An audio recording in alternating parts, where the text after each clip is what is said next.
एकूण तुम्ही रिक्षेत किती मुलं असता नेहमी? 11. एकूण 11 मुलं असता तुम्ही एका रिक्षेमध्ये. आणि आता कोणती शाळा तुमची?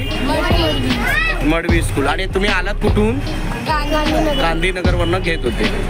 कसा झाला अपघात तुम्हाला माहिती आहे? पडली. मी सदर जोधपूरच्या इथून टिळकनगरला जात असताना तो अपघात स्वतः मी पाहिलेला आहे. रिक्षा चालक त्या रिक्षाचा ताबा सुटल्याने तो रिक्षा चालक बाहेर पडला गेला.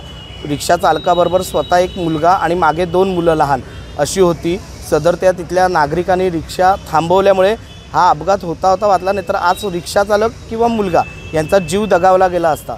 या वतीने सांगण्यात असंच येतं आहे की डोंबिवली शहरामध्ये अशी आता ते रिक्षा मुलांनी सांगितलेले की 11 मुलं त्या रिक्षेत भरण्यात येणार होती.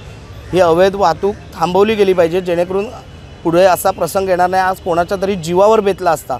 ही खबरदारी RTO किंवा वाहतूक विभागाने घ्यायला हवी. आज दुपारी 12 वाजेच्या सुमारास 4 वाजता या ठिकाणी मानपाड्याच्या दिशेने एक रिक्षा, त्यामध्ये शाळेचे विद्यार्थी होते.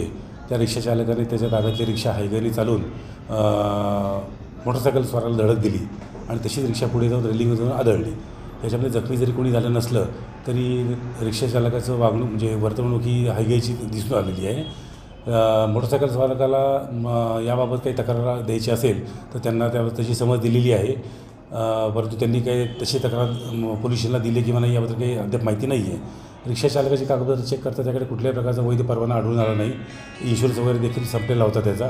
एकंदरीत अवैध वाहतूक असल्याचे दिसून येत आहे. या दृष्टीने मोटर वाहन कायद्यातील विविध कलमांवर त्याच्यावर कारवाई करण्यात एकूण 8,600 रुपये दंड आकारण्यात आलेला आहे. कंपाऊंडिंग चार्जेस आकारण्यात आलेले आहेत. या अनुषंगाने कल्याण RTOशी संपर्क साधून त्यांना अशा घटनेची माहिती देऊन अवैध रिक्षाच्या लवकरच संयुक्त मोहीम उघडण्यात येईल.